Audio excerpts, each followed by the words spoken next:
Good morning, you awesome people. So, pasture raising poultry has its challenges. This is a brand new area that I fenced in this morning. Got it somewhat prepared last week. So all the chicks and geese can have some fresh pasture to roam on. And this is the area they come from. You can see there's a lot of sticks and twigs in here. The cows that were here really didn't do a good job. Can't hay over here, but this is what they do to an area after a week or two.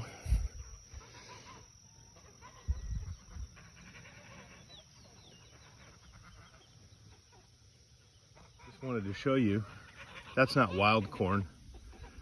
That's from feeding these guys corn. There's corn growing up here now, whether it came from their poop or just from throwing it down. It's all over the place. But that's fine. Corn has a good root system. It'll help this soil regenerate. Now the fun begins. I get to clean out around this fence, make sure it's not grounding out. There's all the geese,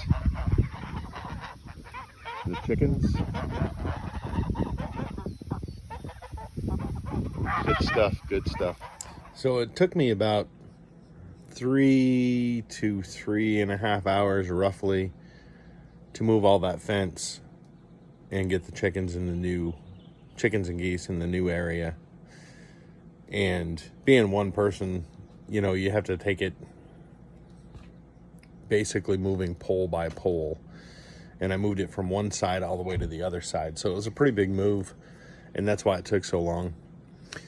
But that area needs some work, and it's full of brush and twigs and sticks, and I'm hoping they just break it down, get it to a point where I can go up there and fork the sticks and twigs out, you know, the undergrowth, get that stuff out of there and make it more of a pasture instead of, you know, with that overgrowth of the trees and whatnot that's coming in there.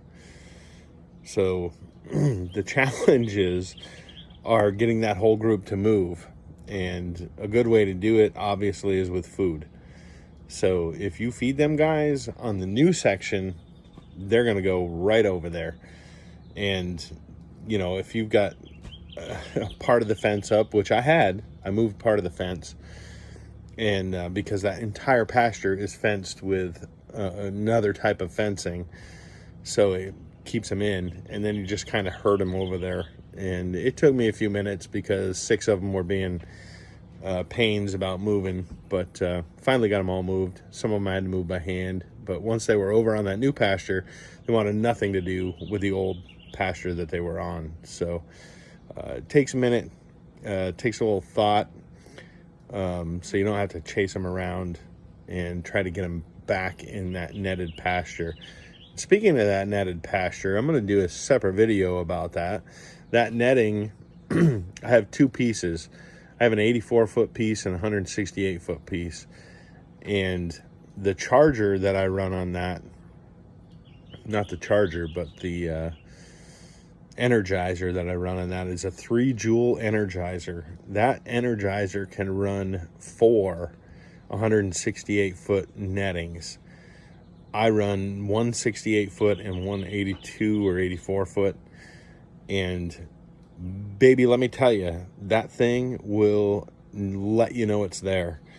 I have no problem with predators, knock on wood, real quick, because I don't have predator pressure, and part of it is because of that fence. That thing puts out 10,000 volts, and you'll know it if you touch it.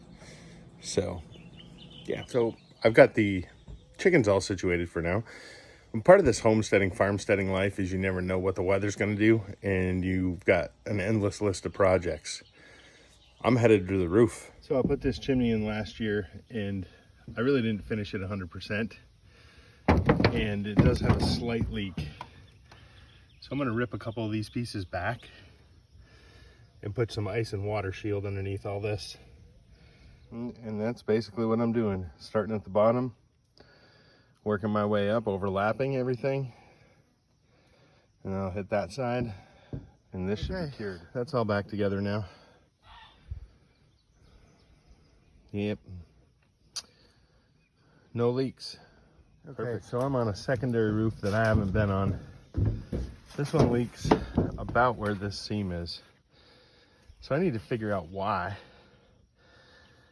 If there's a hole or something I'm just missing, and get it fixed.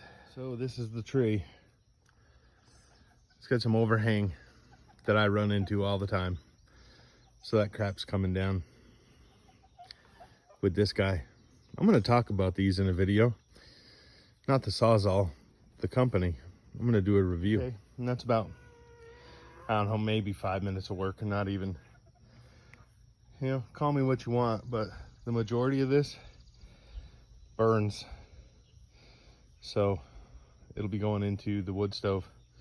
Small stuff burns too, and it's free. Okay, listen, that's not gonna keep me from freezing to death this winter. However, you know, if that's a couple hours worth of heat, that's a couple hours worth of heat.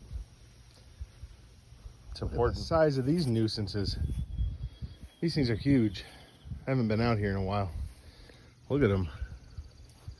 Golly, that's coming down. That's burdocks. That's no fun. Let's talk about sustainable food for a second. Look at them little babies. They're so cute. I love raising them. That's the mom, of course. I love raising rabbits. They're just adorable and a lot of fun. Make good pets. But, you know, half a dozen of these guys, male and female, will produce more meat in a year than a cow. Honest. Before I get any negativity on the bunnies, those rabbits came off fresh grass yesterday, got put into a different cage, and got put on that rack for a reason. They haven't been born there. They were born as natural as possible on the ground. And like I said, they just got pulled off grass yesterday. So I don't want to hear any negativity about how they're being raised in cages up off the ground. That won't fly with me. Then you got this group, also very sustainable. Ducks. Ducks find a way of foraging their food. I feed them, but you don't always have to feed them. When you have acreage, they'll find food. They love this particular, these are Muscovies. This particular breed loves mosquitoes and normal house flies. I got bugs here, but nowhere near the amount if I didn't have these guys. And their poop attracts their food. Kind of cool. That's a beautiful group. There's a lot of females there, which I'm real surprised about. Usually I get a lot more males, but that's a good thing. And that group's real young, probably about 6 months old. Maybe not even, maybe 4 months. Little mama here, she's on a nest of somewhere of about 2 dozen eggs. So I'm gonna have a whole bunch more Muscovy babies here shortly. They reproduce really well. They're super good moms. Awesome protein source. There's a couple of the males. The first one's Dick Duck, because he can be kind of a dick. Not to me. And the second one is a little big man. Okay, so I'm gonna work on this area. See where that jut out comes out? I'd really like a woodshed right here.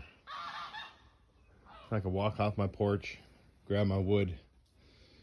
Yeah, so I got some work to do. Okay, that's what I got so far.